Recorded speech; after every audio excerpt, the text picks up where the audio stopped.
Vous posez des questions sur la nutrition, ça tombe bien. Chez Exuvie, on a fait un coffret spécial nutrition pour que vous puissiez vous y retrouver avec mon dernier ouvrage, Faut-il manger comme les grands singes, pour comprendre d'où on vient depuis Australopithèque au niveau alimentaire.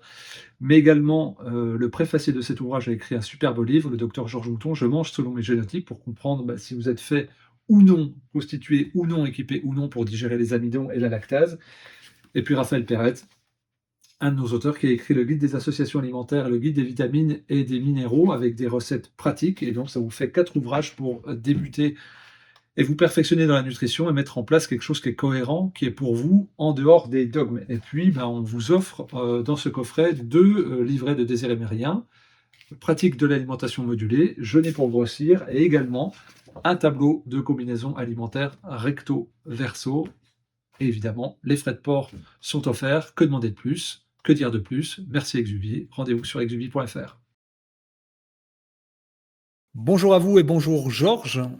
Georges, on a fait quelques escarmouches ensemble de manière numérique dans les espaces commentaires de mes dernières vidéos, puis également une vidéo partagée sur ta chaîne où nous essayons de faire à la fois de l'humour, mais surtout de la pédagogie de fond pour ce qui nous concerne, c'est-à-dire la santé humaine à travers le prisme du système digestif, mais pas que. On ne réduit pas les individus à simplement un estomac, un grêle et un côlon. C'est bien plus complexe que ça, mais il y a déjà fort à faire avec tout ça, d'autant plus que quand on fait des comparaisons un peu scabreuses, comme le fait de comparer l'anatomie digestive des grands singes avec la nôtre. Bien entendu, vous l'aurez compris, on fait une vidéo dans la dynamique de mon dernier ouvrage, Faut-il manger comme les grands singes, écrit en collaboration avec Flore Vialard, spécialiste de l'alimentation des primates, ingénieure agronome et conseillère sur l'alimentation des primates en captivité, et qui est venue asseoir le fait que non, définitivement, nous n'avons pas le même système digestif que les grands singes, nous avons de grandes similitudes,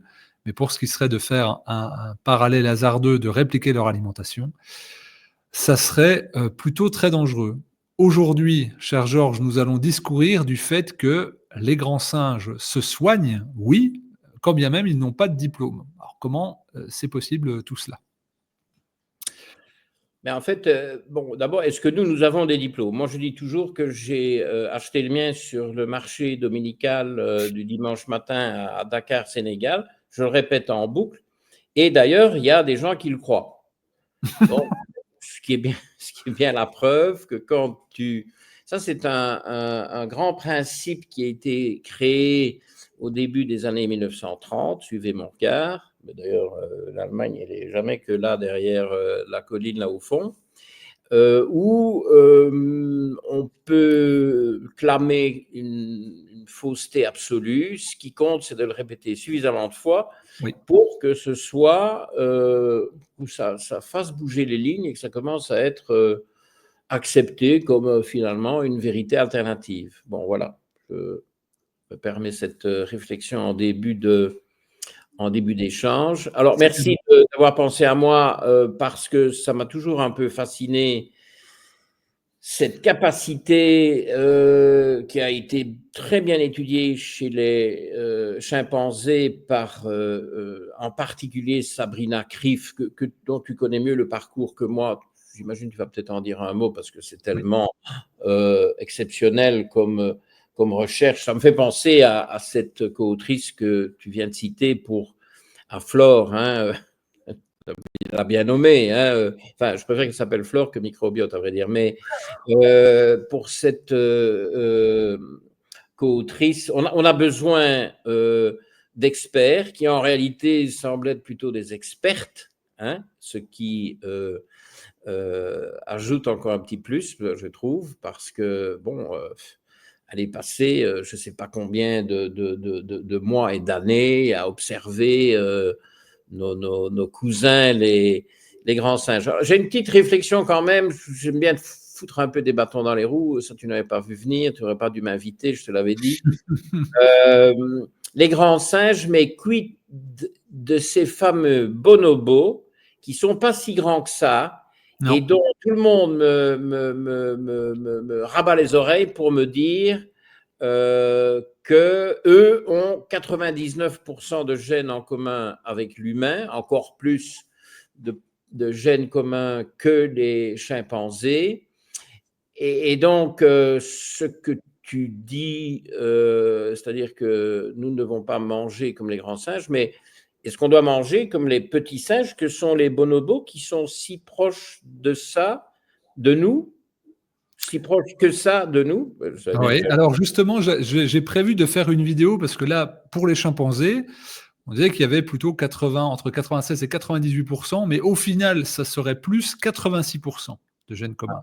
Donc, c'est un nouveau encore publication, le savoir dynamique en mouvement perpétuel. Donc, je compte faire justement quelque chose qui fait à la fois l'éloge de cette plasticité de la connaissance en mouvement et du fait que 1%, on a aussi un très proche génétiquement du porc, ce qui nous permet d'en faire des greffes.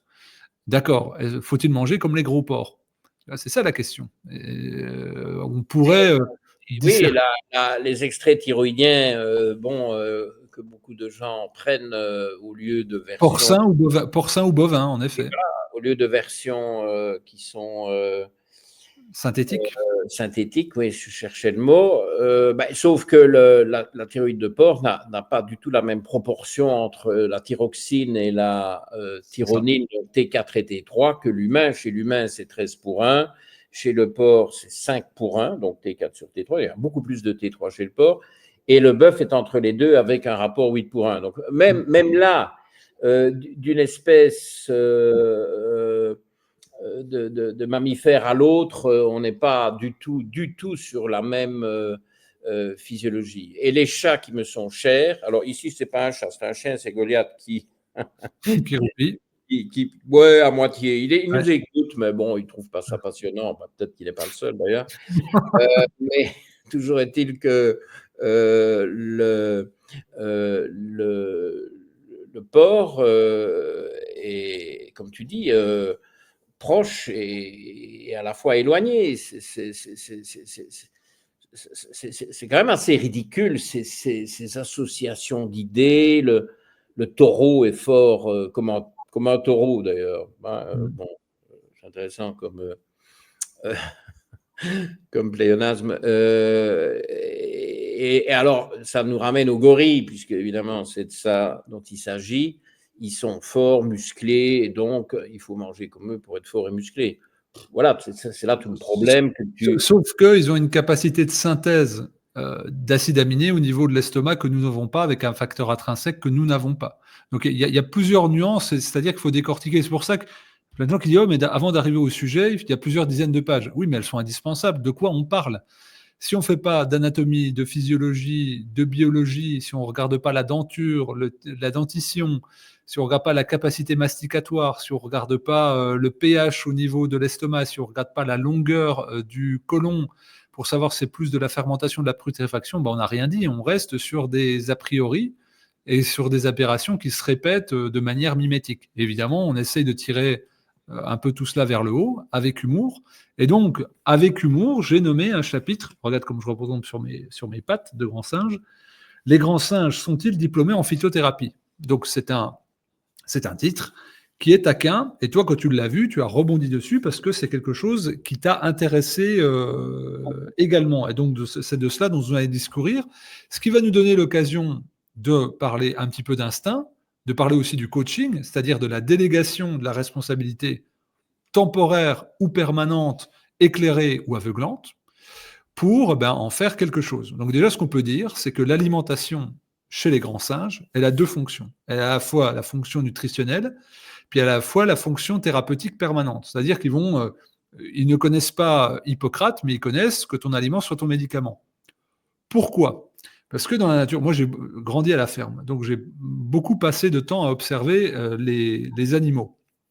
Et il y avait dans le parc de mon oncle qui élevait des vaches charolaises pour leur viande. Avant, il faisait des vaches pour le lait. Donc j'ai observé les différents, des Montbéliard, les Holstein, tout ça, on regarde comment les animaux se comportent quand on est dans la chance d'être dans la nature et à la campagne.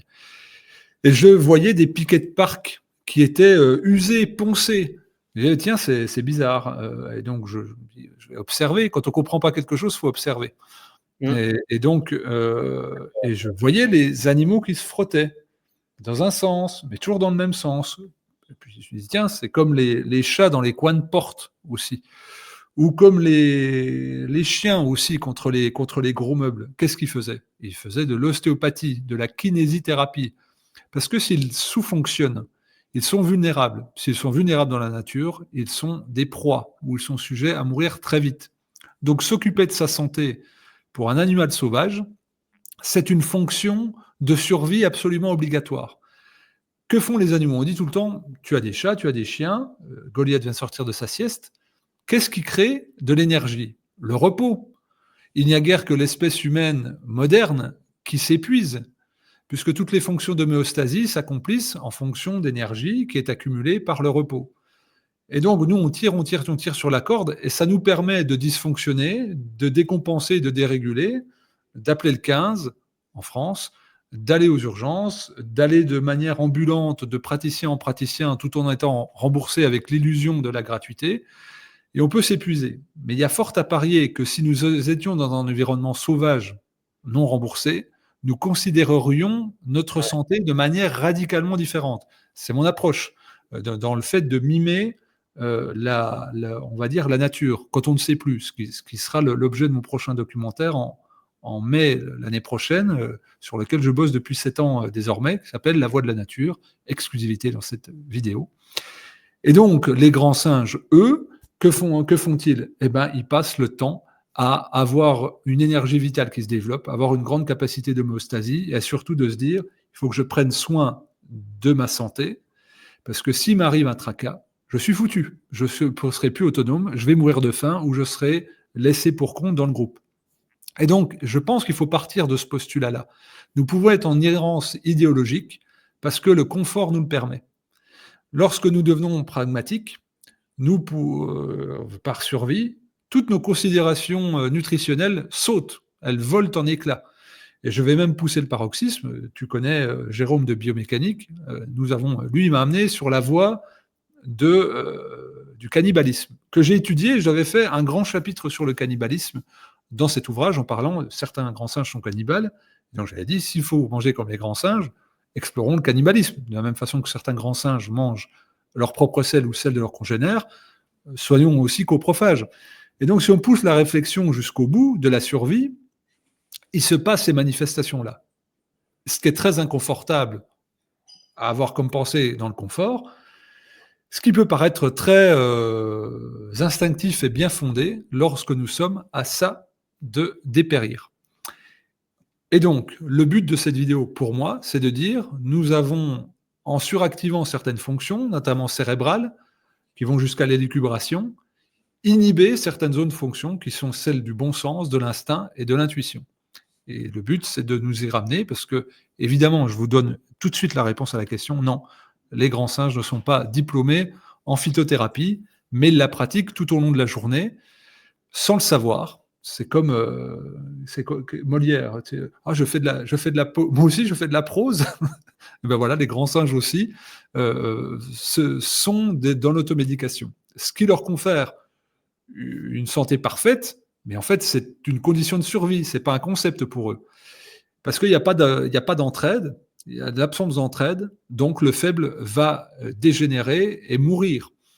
Et donc, cette forte capacité d'automédication, donc ce qu'on appelle la zoopharmacognosie, eh bien, elle est propre à tous les grands singes, donc les chimpanzés dont tu parlais en Tanzanie, où on va les voir manger, par exemple, des feuilles avec des trichomes qui sont irritants, qui vont agir comme antiparasitaires. Et je vais citer plein d'autres choses, c'est les orang-outans, chez les bonobos, qui vont nous permettre de voir qu'ils vont avoir une capacité de prise en compte dans leur environnement d'aliments qui vont leur permettre de bien agir. De la même façon que le chat, qui va être dérégulé, même s'il est muté ou dénaturé au niveau génétique, à en manger des croquettes, eh ben, il aura un instinct, sans être phytothérapeute, d'aller prendre tel type d'herbe pour se purger, comme c'est le cas pour le chien. Et donc, le but, c'est, oui, vous pouvez vous faire assister, mais retrouver aussi une forme de bon sens. Sur quoi tu voudrais rebondir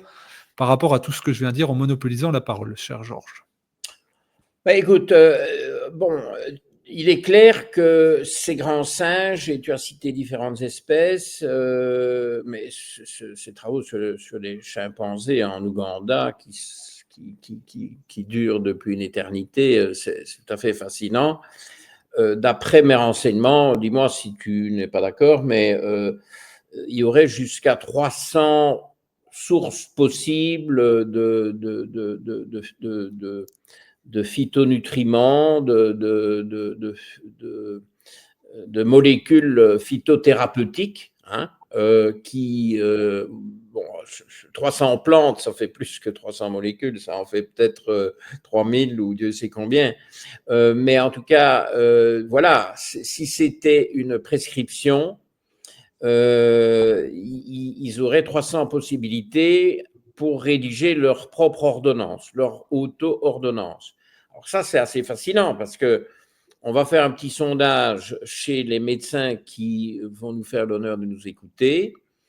Est-ce qu'ils prescrivent jusqu'à 300 médicaments différents? Tu sais, on a nos habitudes de prescription. Je vois mal qu'on va arriver à 300. Bon, alors, bon, peut-être qu'un chimpanzé donné, lui, ne va pas connaître ou accéder, même sur le plan purement réaliste de ce qui est disponible. Il y a évidemment, bien qu'on soit dans des zones proches de l'équateur, il y a des choses qui sont saisonnières, etc., ou peut-être des parties de la forêt qui n'hébergent pas telle ou telle plante. Donc, tout ça doit un peu être nuancé, mais quand même 300 plantes répertoriées qui ont des activités phytothérapeutiques, mais c'est monstrueux. Alors, la première chose qui me vient, oui, avant, je finis parce que j'ai toujours ça l'habitude de partir sur des tangentes. On n'est pas en train, Fabien, confirme-le-moi, de dire aux gens qu'ils doivent pratiquer l'automédication parce que Pas du tout. automédication, bon, ici, c'est utilisé pour les chimpanzés et autres, dans un sens, bien entendu, de cette vie dans la nature. Bon, Cette survie même, cette survie dans la nature. oui, c'est ça, c'est une notion. C'est intéressant cette notion que tu apportes parce que ça, je ne vais pas tout à fait percuter, je dois dire. Je suis content d'intégrer ça dans le raisonnement. Mais ce qui me fascine là-dedans, c'est que c'est quand même complexe. C'est complexe. Alors, peut-être pas 300 pour un chimpanzé ou une chimpanzé donnée, mais des dizaines de recettes qu'ils ont pour des blessures, pour des brûlures, pour des infections, pour des douleurs, pour des problèmes digestifs. Je crois que là, ils ont toute une gamme. Ah bah, digestif, c'est énorme, hein. Mais Les oui, parasites, les bactéries, énorme. mais ça rejoint mon truc. Ça, c'est mon truc, ça, le digestif. Et non, bon, bref, j'arrête. Mais donc, quand nous avons affaire, toi et moi, nous qui sommes, je rebondis un peu sur ce que tu as dit au début aussi, parce que je trouvais ça important, nous sommes dans l'instruction, on essaie de donner une instruction aux gens au sens éducation, instruction, comme on l'a eu de notre instituteur à l'école primaire. Voilà, c'est ce terme-là qui m'intéresse. Mais nous ne sommes pas en train de donner des instructions, parce que ça, c'est rabaisser l'humain à peu de choses. Fais ci, fais là, prends ça. Non, il faut que l'humain participe. Il faut une collaboration. Hein. Donc, instruire les gens et leur donner des instructions, ce n'est pas tout à fait la même chose. On est dans la nuance du français. Hein, mais la nuance, c'est aussi ce que nous apportons dans notre façon de pratiquer l'art de guérir, que ce soit par la médecine ou la naturopathie. Donc, moi, je trouve que la complexité des comportements simiesques, simiesque, ce n'est pas une insulte, ça veut dire des singes, hein, parce qu'il y en a qui vont prendre ça mal, c'est une ode, une célébration de la capacité que les humains ont également de s'intéresser à quelque chose, d'approfondir le sujet, de creuser, de réfléchir, etc. Si les chimpanzés savent le faire, et en toute théorie, nos patients devraient aussi pouvoir le faire, mais il ne faut pas les abrutir, il ne faut pas les reléguer au rang d'exécutants. Aujourd'hui, les gens, ils veulent du coaching. Alors bon, évidemment, c'est la première fois que tu vas au gymnase. Tu dois être initié sur des appareils et des gestes éventuellement. Bon, j'ai beaucoup fait quand je faisais du sprint, j'aimais bien les mouvements d'haltérophilie. Ben, tu ne vas pas t'improviser dans l'épaulé jeté sans avoir un peu de guidance, hein, même si au début les charges sont légères, si tu ne veux pas te détruire une articulation ou un morceau de ta colonne. Donc, il faut du coaching, ça c'est le bon coaching. Mais des coachs qui te disent à quelle heure tu dois te lever et comment tu dois pisser, si on me permet de le dire. Non, enfin, je veux dire, minute, c'est un partenariat. Non? Tu es d'accord avec ça? C'est équitable. Sinon, on prend le pouvoir sur l'autre, Oui. ou alors on délègue trop, et donc on s'oublie. Donc pour moi, c'est à 50-50 et c'est comme ça, c'est pas comme ça. Vraiment quelque chose qui est de l'ordre d'une rencontre, d'un terrain, et donc si l'un fait plus de 50% du travail, soit il y a emprise, il y a pouvoir, ou alors il y a abandon. Et donc, c'est pour ça que moi, ce que je parlais de collaboration. C'est une approche collaborative qu'il faut avoir entre les praticiens de santé eux-mêmes, quels qu'ils soient, Oui, et aussi. puis entre la personne et celle qui va lui donner des conseils et des recommandations. Mais au final, il n'y a la personne qui va pouvoir appliquer ces recommandations. Elle doit pouvoir conserver son libre arbitre. Oui. Elle n'a Et pas- justement, libre arbitre, c'est le mot sur lequel je veux réagir ici parce qu'il y a quelque chose qui me frappe, alors peut-être légèrement hors sujet, mais c'est en tout cas connexe à ce que je viens de proposer il y a une minute. Un thérapeute, médecin, pas médecin, naturo, nutri, qui vient tout le temps avec des interdits, moi, ça me... Bon, d'abord, je trouve ça assez négatif. Hein. Bon, je crois que c'est mieux de dire, écoutez, ça, c'est truc, ça va être bien pour vous, vous ne mangez pas assez de cette catégorie d'aliments, etc. Il y a un manque. Ou alors, on a des analyses qui prouvent qu'il faudrait augmenter la consommation de ceci ou de cela. Bon, d'abord, il faut essayer d'être positif, pas tout le temps. Oh, non, ça, c'est... Je prépare une vidéo. Ça, c'est une petite annonce pour ceux pour mes followers qui seront à l'écoute de cette vidéo. J'espère qu'ils seront nombreux. Je prépare une vidéo pour réhabiliter en partie les produits laitiers qui ne conviennent pas du tout à tout le monde, mais ça, évidemment, en général, les gens sont bien conscients. Et je trouve qu'il y a trop de médecins, notamment dans l'anti-âge, qui interdisent les produits laitiers d'office à tout le monde. Mais ça va pas ça. Tout comme on ne va pas interdire le café et le chocolat à tout le monde parce qu'il y a des oxalates. On ne peut pas tout interdire tout le temps à tout le monde. C'est déjà négatif. Et cette explosion d'interdiction. Ah oui, ça amène des vues sur YouTube. Hein. Ça, oui, attention, très dangereux, surtout pas. Mais cette exagération d'interdit, c'est une prise de pouvoir du thérapeute qui met un peu le grappin sur le patient avec le terme anglais que j'aime bien et que je ne parviens toujours pas à traduire proprement en français, c'est fear-mongering, c'est vendre de la peur. Hein. Le fishmonger, c'est celui qui vend des poissons, fishmonger. Et le fear-mongering, je trouve que le terme en lui-même, même si vous trouvez une belle traduction, fear-mongering, ça en dit beaucoup. Et ça, c'est quelque chose qui toujours me dérange. Je dis, oui, mais il y a une intention un peu cachée derrière ça parce que c'est prendre le contrôle sur le patient et nos chimpanzés, qui sont un peu plus les tiens que les miens, parce que c'est quand même ton sujet et ton livre, mais je suis content que je peux m'exprimer là-dessus, parce que ça m'a toujours fasciné qu'ils s'auto-soignent comme ça de manière tellement sophistiquée, tellement précise, tellement savante et sachante. Tu vas d'ailleurs nous dire comment ils savent ça, comment ils se transmettent ça, parce que ça, je ne sais pas. Ben, c'est à respecter, et celui qui vient avec ses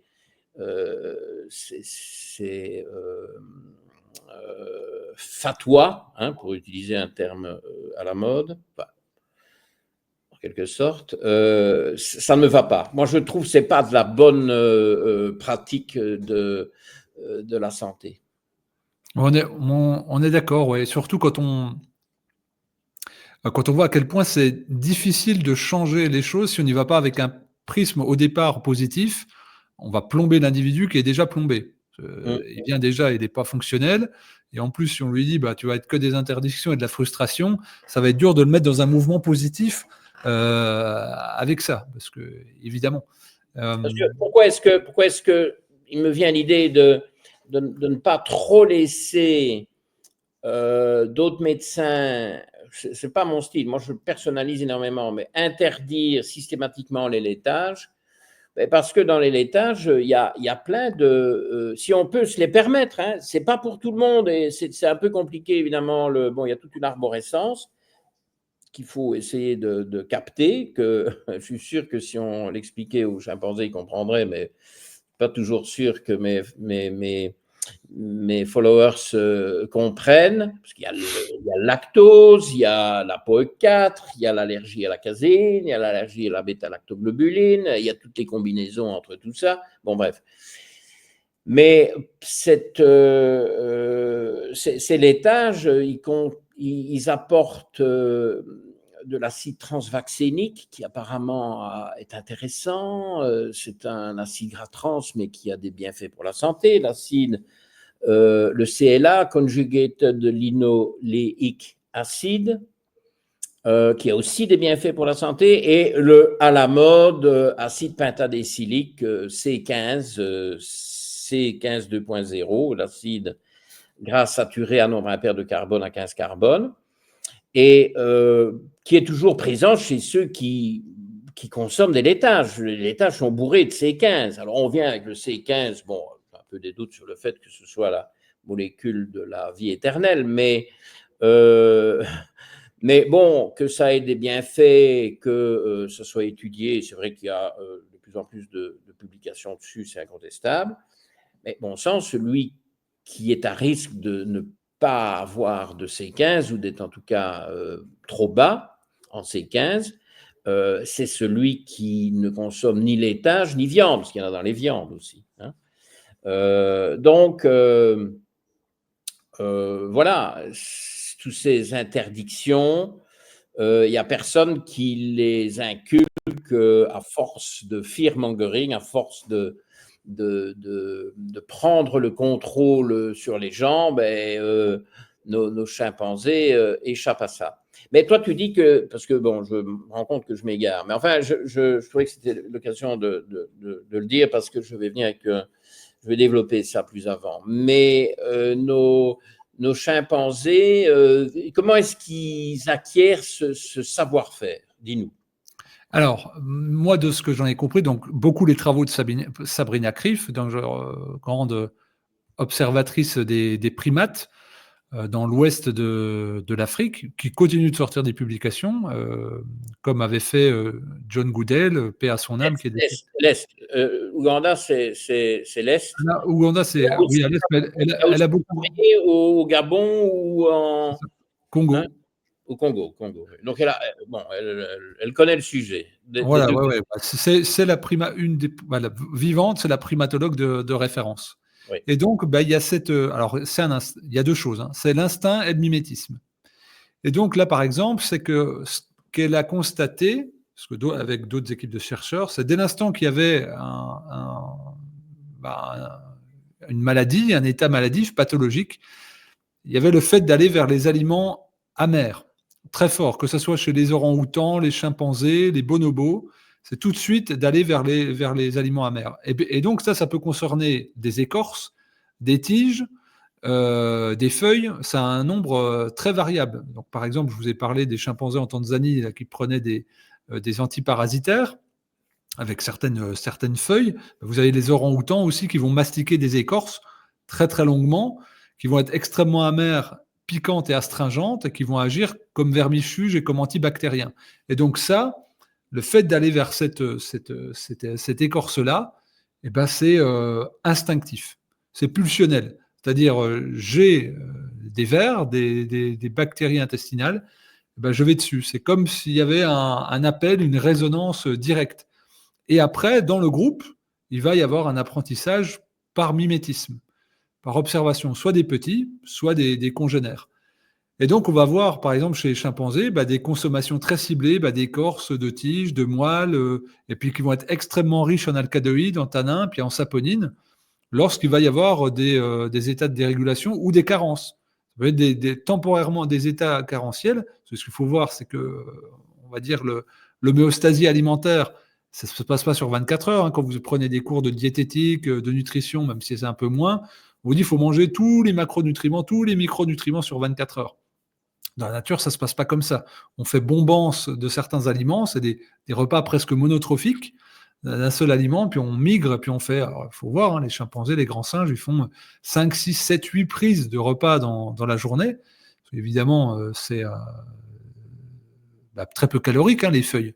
Donc, il faut en prendre beaucoup, puis ça prend beaucoup, beaucoup, beaucoup de temps. En tout cas, il y a une recherche instinctive de l'amertume dès l'instant qu'il y a un confort et une maladie, et il y a ce qu'on appelle la mémoire des saveurs. Donc là, j'explique ça dans le bouquin. C'est un apprentissage empirique qui est assez proche de la phytothérapie traditionnelle au final, et où les bonobos, on a vu les bonobos faire des sélections de feuilles selon leur astringence, et puis qu'ils gardent ça de manière mémorielle. Et puis, une fois qu'ils l'ont fait de manière empirique, c'est comme dans la base de données de l'individu, mais au final, c'est du groupe aussi. Donc, c'est des compensations de carences, de micro-carences nutritionnelles ponctuelles, et puis surtout des crises aiguës, pathologiques, c'est-à-dire de s'appliquer quelque chose sur la peau en cas de coupure ou d'infection. Mais c'est beaucoup en ingestion. Alors là, c'est très difficile de savoir qu'un grand singe a des problèmes digestifs, parce que derrière, il faut aller récupérer les selles pour les analyser ou les observer. Dire, bon, voilà, il y a une grosse diarrhée, donc il y a un problème. Donc, c'est tout un travail de terrain qui est très long. Parce que déjà, observer des grands singes proches, c'est très, très dur. C'est vraiment, vraiment très, très dur. J'ai une amie médecin qui m'a aidé pour la relecture de cet ouvrage. L'année dernière, elle a été au Congo. Elle reculée, c'est 2 jours de pirogue, 2 jours du premier hôpital. Elle me disait que c'était des grands singes qui faisaient des nids. Ils dormaient dans les arbres, dans des nids. Et donc, c'était assez exceptionnel de les approcher.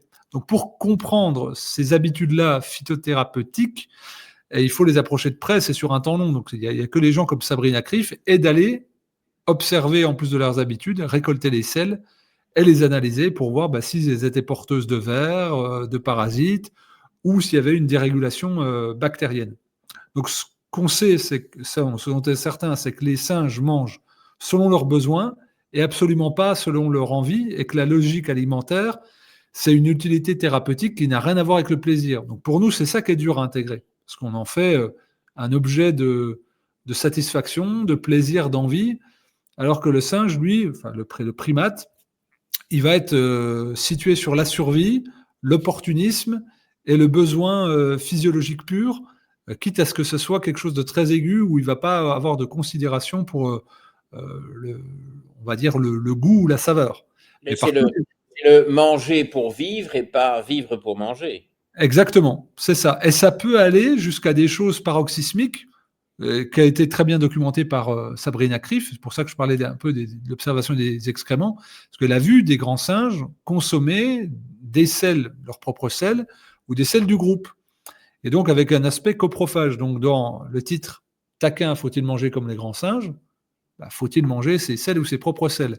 Donc, ça nous renvoie à tout ce qui est gastro-entérologie des dernières années, des 20 dernières années, on va dire, où il y a l'implantation fécale qui fait recette. En France, vous avez 2 hôpitaux où c'est ça, l'IHU Méditerranée, puis il y en a un autre, je ne sais plus où, Bordeaux, je crois, mais je peux me tromper pour Bordeaux, si vous voulez dire en commentaire, où il y a des implantations fécales, soit du microbiote préalable de la personne, qui a été conservé, mais souvent d'un autre. Alors au départ, ça se faisait avec un tube, une intubation qui allait jusqu'au grêle. Et puis maintenant, ça se fait par des gélules gastro-résistantes qu'on va absorber. Et donc là, pour eux, c'est une pratique thérapeutique, c'est-à-dire ils ont une dérégulation du microbiote et vont remanger une partie de leurs selles ou des selles d'autres qui jugeraient plus à même. Mais ce qu'on observe aussi chez d'autres animaux, et je dirais, plus ils vivent en captivité, en milieu clos, plus ils vont avoir ce comportement-là, d'aller s'ensauvager, de se rééquilibrer, en mangeant de plus en plus de merde de leurs congénères ou d'autres espèces. Des bousses de vache, du crottin de cheval pour les chiens. On le voit souvent, mais il est chiant, il a encore bouffé de la merde. Oui, mais il en a besoin. On ne peut pas lui prouver parce que sinon, on va devoir aller chez le vétérinaire pour qu'il fasse une cure de vermifuge ou d'antiparasitaires qui seront plus ou moins bien dosés et plus ou moins bien ciblés. Donc, ce qui m'a semblé intéressant sur ces grands singes, c'est de dire, nous, pourquoi je l'ai mis là ? Je l'ai juste mis avant un chapitre, les grands singes jeûnent-ils ? Réponse, non. Et j'explique pourquoi au niveau génétique, ils ne peuvent pas jeûner. Et bien, si on veut manger comme les grands singes, il faut accepter qu'on ait une nutrition de besoin et non pas une nutrition intellectuelle. Or, le fait de vouloir manger comme les grands singes est au départ une approche intellectuelle, mais pas une approche, on va dire, sensorielle, sensitive, instinctive. C'est quelque chose qui est de l'ordre de la structuration mentale. D'ailleurs, on n'a pas les mêmes besoins, donc on ne doit pas être attiré par les mêmes choses ou avoir la même démarche. Et puis, c'est quand même 6 à 8 heures de mastication par jour, les grands singes. 6 à 8 heures de mastication par jour. C'est-à-dire que cette énergie qui va à la mastication, elle ne va pas à la cognition. Donc, il faut savoir ce qu'on veut aussi. Et évidemment, on n'a pas la mâchoire adaptée, on n'a pas le système digestif adapté, on n'a pas l'acidité adaptée. Et si vous goûtiez ce que mangent les grands singes, je parlais d'amertume et d'astringence, ça serait insupportable pour une feuille. Sauf qu'eux, ils en mangent des kilos par jour. Ce n'est pas quelques grammes. Et donc, leur thérapie, elle est intégrée à leur alimentation. Et puis après, dans le panel, dans l'éventail de la jungle équatoriale qui s'offre à eux, ils vont savoir aller de manière opportuniste sur des feuilles, des tiges, des écorces, des sous-écorces, des aubiers, en fonction de tel ou tel type de pathologie, de mâchouiller, de mettre sur la peau. Alors, ce qui est très intéressant, je relisais encore cette semaine un écrit de Sabrina Krief, c'est que l'automédication dont il faisait preuve, s'il constate une dérégulation avec les mêmes symptômes chez un autre membre du groupe, y compris leurs petits, ils ne vont pas appliquer cette pratique-là. C'est-à-dire, ils sont capables de soigner une de leurs coupures, mais s'ils voient une coupure chez un autre membre, ils ne vont pas aller soigner la coupure. C'est comme si, c'est pas une interprétation, c'est une observation, chacun s'occupe de son corps, ou alors il n'y a pas de possibilité d'intervenir sur le corps de l'autre. Oui, ou alors, ça doit être davantage personnalisé, et donc il faut que l'individu fasse le chemin. Lui-même ait une démarche qui va obéir à des règles différentes, parce que l'individu est différent, même s'ils font partie du même clan, de la même famille, qui sont proches génétiquement. Mais différents, ils n'ont pas les mêmes génotypes. Quand est-ce que tu nous fais quelques petits génotypes simiesques ? Ah, ça serait intéressant de faire les génotypes des grands singes. Évidemment. Mais ils sont tous APOE4, ça oui, mais il doit y avoir d'autres différences subtiles. Donc, c'est le fait qu'ils ne soignent pas leurs proches comme ils se soignent eux-mêmes, ça pourrait être vu, oh, ils s'en foutent, ou est-ce que ça convient aux proches ? Et ça nous renvoie vers un de nos principes fondamentaux dans ce que nous essayons de propager, sans dogmatiser, c'est personnalisation. C'est ça, individualisation constante, et que j'ai beau avoir la meilleure intention, pour toi, je ne connais pas précisément ton besoin. Et donc c'est là où, justement, l'interventionnisme a ses limites, et c'est le rapport je pense alors moi, ça me dirait de faire une vidéo thématique là-dessus, un jour, où le rapport, la posture du praticien, du coach ou du thérapeute, ce qu'on veut, pour moi, c'est un objet de réflexion permanente, qui est presque métaphysique pour moi. Non, qui est métaphysique pour moi. Parce qu'on touche à des choses extrêmement subtiles et que ça fait partie du parcours thérapeutique de l'individu d'être confronté à tel ou tel type de praticien. Et à un moment donné, un cadre sécurisant, c'est parfois de mettre une limite très forte, qui peut paraître excluante pour l'individu, mais qui en fait l'appelle à sa propre structuration et à sa propre souveraineté. C'est plus facile de donner des instructions que d'instruire. Ben voilà, on revient, la boucle se boucle. Voilà. Et donc, quand tu vas faire une deuxième édition ici, Oui, moi, je peut-être. propose de changer. Ouais. Oui. Bon, parce que Si ça marche. plein de choses. On essaie de le faire marcher alors. Oui. Non, mais il y a plein de choses qui nous tentent, hein, des voies de recherche, c'est infini. Mais plutôt que d'intituler ça « Faut-il manger comme les grands singes ?» moi, je proposerais « Ne devrions-nous pas singer les grands singes ?» Pourquoi pas? Dans leur Oui. démarche personnalisée et sophistiquée d'automédication, sans pouvoir transposer le terme dans sa totalité, mais disons, de s'occuper de soi. Je suis tout à fait d'accord, et c'était un peu ça justement, le livre aboutit à des impasses parfois. Comme là sur les grands singes ne jeûnent pas. Ils n'ont pas la capacité. Donc mince, à la fois si je suis la plupart des gens qui prônent le frugivorisme intégral pour tout le monde comme les grands singes, sont aussi des partisans du jeûne. Moi je suis un très grand partisan du jeûne. Sauf que les grands singes ne jeûnent pas. Et parce que ça va tout de suite y avoir tout de suite une atteinte protéique très forte. Donc en fait, on se retrouve avec plein de oui mais de conditions. C'est simplifications, c'est des pensées binaires, c'est la réalité du vivant est beaucoup plus complexe que ça. C'est ça, et c'est ça qu'il convient d'honorer. Et donc l'inspiration, c'est de dire oui, il faut faire plutôt que de transposer une espèce dans un contexte qui n'a rien à voir avec le nôtre, c'est-à-dire que là, bon, c'est pas, on va dire, vivre dans une forêt primaire. Faut assumer, et avec les ressources qui vont avec. Mais c'est ce que j'explique. Je dis bon, si on se fait livrer, si on achète nos fruits venus du bout du monde par avion ou par paquebot, qu'on les monte avec notre ascenseur à digicode, qu'on range ça dans notre frigo sur 220 volts et qu'on les déshydrate avec un appareil pareil qui consomme je ne sais pas combien de watts d'heure, vous voyez le ridicule de la tentative mimétique. Par contre, la transposition de l'écoute de son besoin à soi, celle-là, elle est fondamentale.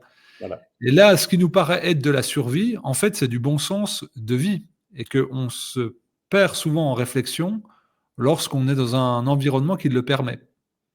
Donc, c'est-à-dire, par exemple, que j'accueille des jeûneurs, ou quand les gens me disent « je ne sais pas quoi jeûner », je dis « vous avez un problème de riche ».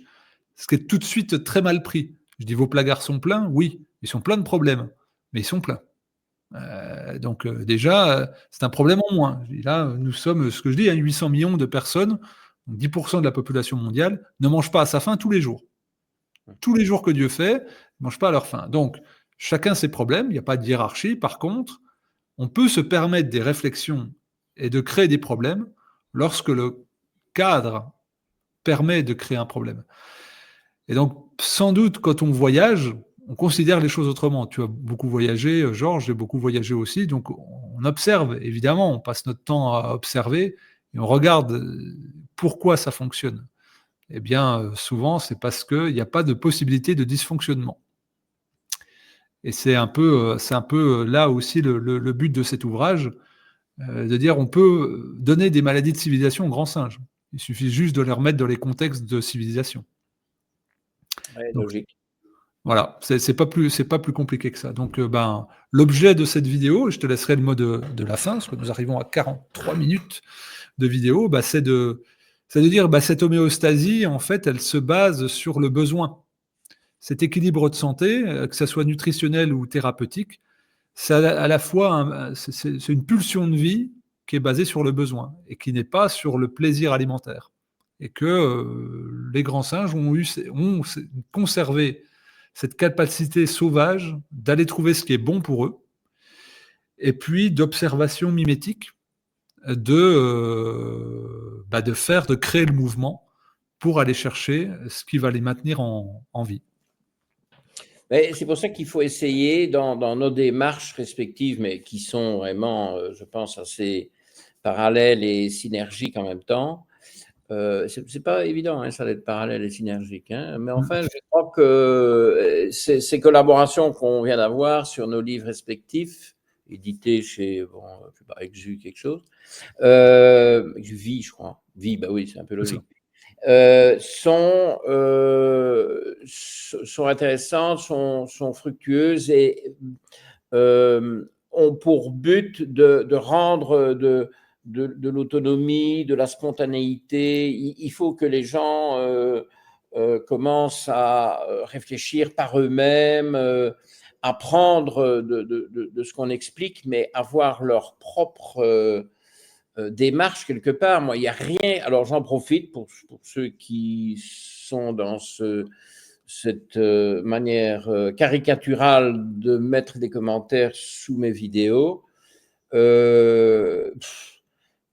Alors, j'essaie de rester poli, mais en général, je n'y arrive pas.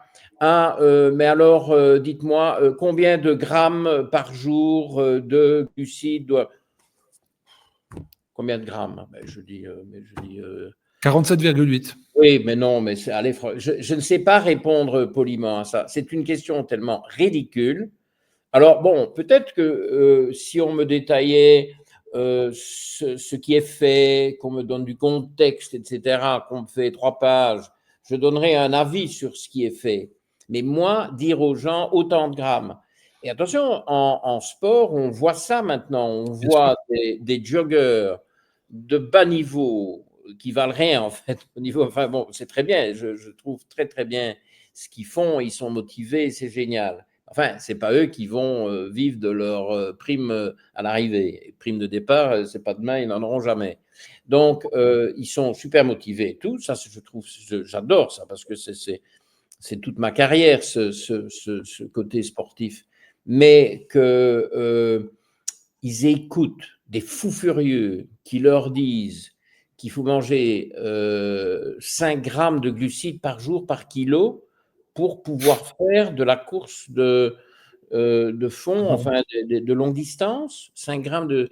Alors, bon, comme avec les diètes extrêmes, cétogènes ou très végétariennes, je n'exclus pas ça dans tous les cas de figure. Il y a peut-être des épreuves de compétition où il y a pas mal d'argent en jeu, etc., où on prend évidemment des doses de glucides énormes pour la performance, mais il faut encore voir ça à long terme, si c'est viable et quels sont ceux qui le supportent et quels sont ceux qui ne le supportent pas. Mais ça, c'est dommage que les gens puissent même accepter ce genre d'ordre venu de soi-disant experts autoproclamés. Hein. Bon, voilà, je voulais finir par cette réflexion-là. Et puis alors, je voudrais quand même te faire part d'une remarque que j'entends souvent à ton sujet. De la part de gens qui me suivent et qui te suivent. Et alors, ils me disent, ah, mais voilà pourquoi il se dit que Fabien Moine est malin comme un singe. Tu l'as pas vu venir, hein, celle-là. Non, je l'ai pas vu venir, à force de les côtoyer. Mais c'est vrai que c'est inspirant. Les grands singes sont très inspirants, mais pas du point de vue digestif, du point de vue de toute autre chose, l'organisation sociale, Regarde l'empirisme. la fascination pour les gorilles du Rwanda. Hein. Ouais. C'est une fascination, c'est mythique. En plus, le cadre dans lequel ils vivent. Tiens, apparemment, on parle du Rwanda dans toutes nos vidéos ici. C'est ça va être le fil conducteur. Ça a été, c'est mythique, hein, ces volcans, ces forêts luxuriantes et toute leur organisation sociale. Tu sais ce qu'on va faire? On va faire, Georges, on va faire des vlogs comme font les youtubeurs. On va faire un safari photographique chez les grands singes, et puis on va documenter tout cela, nos péripéties, comme 2 jeunes youtubeurs en quête d'aventure. On va faire ça. Puis on fera des anamnèses après entre les Hutus et les Tutsis pour voir s'ils sont à peau 4 ou à peau 2. Et ça renvoie à notre autre vidéo que J'espère vous regarderez aussi. Voilà. Bon, en tout cas, merci encore une fois, Georges, pour l'échange. On espère que ça vous a inspiré. Et puis, il y a eu beaucoup de choses. Hein. Vous avez vu qu'on nous faisons tout le temps des entrelacs, comme la spirale de notre ADN. Ça se croise et ça s'enlace. Et le but, c'est de vous montrer que, avec deux approches différentes, c'est-à-dire la médecine fonctionnelle et la naturopathie, on va dire orthodoxe, on se retrouve à bien des endroits lorsqu'on cherche à donner de la souveraineté à l'autre et la collaboration. Parce qu'évidemment, notre savoir est très fini, alors que le savoir est infini à l'extérieur. Donc, on est obligé de se mettre en lien si on veut comprendre et avancer. Donc, on espère qu'on a fait avancer un peu le schmilblick. Merci Fabien. Merci à toi, puis à très vite. Salut.